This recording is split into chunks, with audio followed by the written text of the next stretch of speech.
All right, so I want to do a kind of not super long video, just talking about my experience with a mental health condition called PTSD and dissociation. Um, so basically, for me, my experience with it is how I know that if I'm dissociating is I'll start feeling like really sick, like I'm gonna faint or uh, lightheaded. I will get dizzy sometimes. Sometimes the room spins, and this normally happens due to the fact that something has triggered me to make me feel like I'm not safe. Now, this is a condition that would happen if you have been through a traumatic event in your life. And I mean, most people, generally speaking, a lot of people have been through traumatic events in their life, and every person, it could be different for every person on what their trauma is. One of the hardest things for someone who is dealing with this condition is, for one thing, knowing that they're dissociating and knowing and being able to realize while they're dissociating that they're dissociating. So for me, sometimes, especially at the very beginning, it was easier for people around me to notice that I was dissociating than for me to even sometimes realize that I was. Because sometimes you're dissociating really badly, and then sometimes you're dissociating and it's just for a couple seconds. So it depends on how unsafe you feel, what you're being reminded of, and your triggers.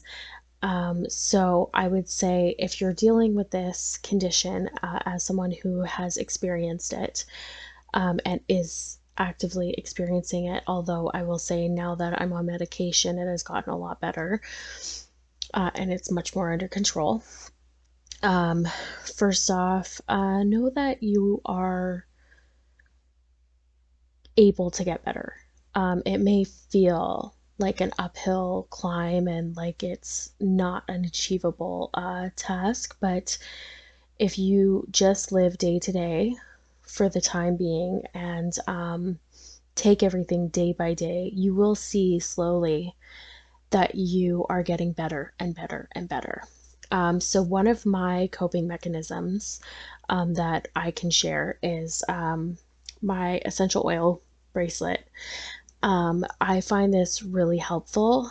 If I'm getting like triggered, now that everything's even and the medication has leveled things out, if I'm getting triggered and I can notice now that I'm getting triggered after all the counseling that I've been doing, all you have to do for me is I just do one of those.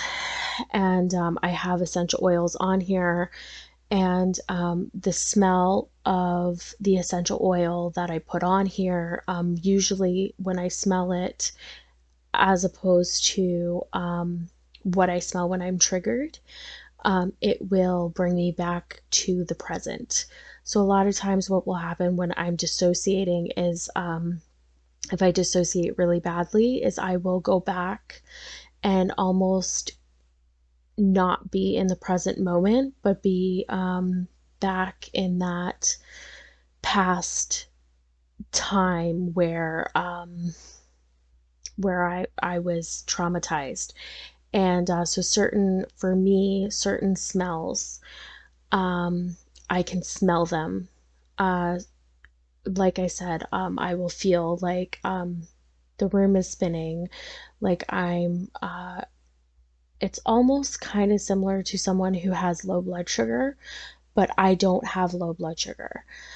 But that's kind of how I would explain it feeling. Like you feel faint or like you're going to pass out or really, really low energy, and you feel like the room is spinning. And that's what I feel like anyways when it's happening.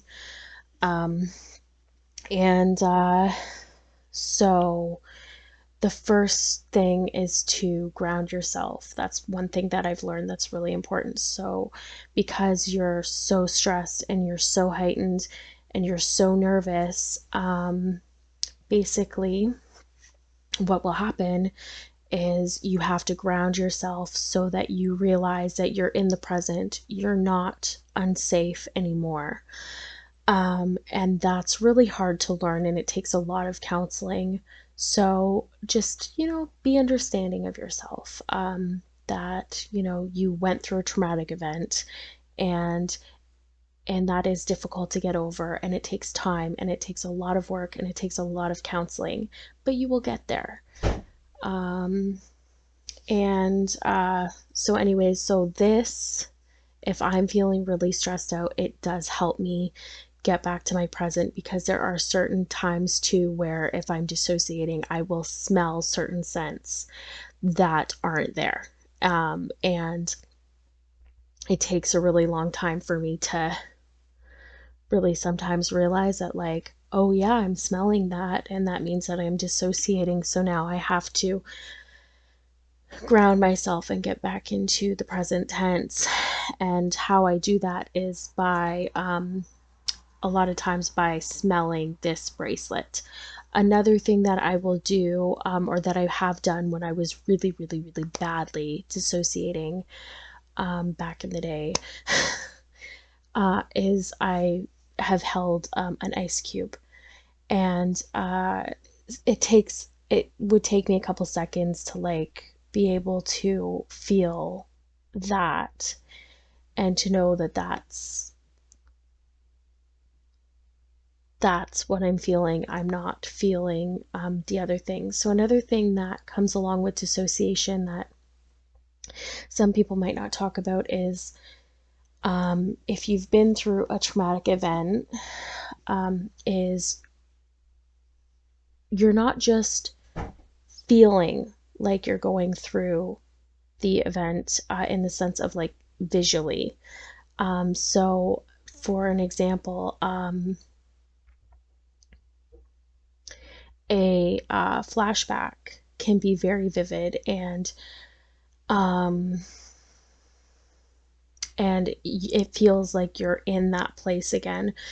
But the dissociation also adds that sense of smell, so you actually can smell things that were happening at that time, or you can feel physically things that were happening at that time, that aren't happening to you at the present moment. So in order to get yourself to feel better, one of the best things that you can do is try and ground yourself. If you're a loved one of someone who's dealing with this, you're gonna need to have a lot of patience. This person has been through something horrific, and you were not the one to go through it. So you have to be understanding that, yeah, that you weren't the one that went through it, and you don't know how the person feels, and you can't, as much as you empathize with that person, you don't know how much they're struggling, and you don't know how hard it is for them on a daily basis. And as long as you come at your life knowing that that's all you can do, it's not your fault that this person had this traumatic event happen to them, and it's not their fault. And as long as you understand that, all you can do is listen and be there for them, really, to a certain extent, right? You can't, as much as you want to empathize with them, you can't feel what they're feeling, right? So knowing that having that understanding and hoping that they get better. Basically, the best thing you can do is just listen and be there for them and not judge. The worst thing you can do is to judge the person. And so that would be my biggest advice to someone who is actively going through dissociation and PTSD is it takes a lot of work. You will need counseling, but it gets better. And it takes time and a lot of exercises, a lot of homework, but it does get better. And so just knowing that is a big, big help to, it would have been a big help to me. And it was when I started finally, when I found a counselor to speak to about stuff, and they gave me homework that I had to do on a daily basis. And they kind of gave me encouragement and said, like, it may feel like things are never going to get better, and like you're never going to feel better, but you will. And you have to trust me on that. And that was a very, very big thing for me, because at the time I felt like it wouldn't, like it couldn't, the damage had been done, it couldn't be undone, and I couldn't get better, and I wouldn't get better. All I could do is just do what I was doing. And now that I've come a long ways, I can say that it does get better, and she was right. And so, yeah. Anyways, that's my advice for anyone that's dealing with this, and I hope that this video can be of benefit to someone who is struggling, because I really do. I get how hard it can be, but just know that you're not alone, and that it does get better.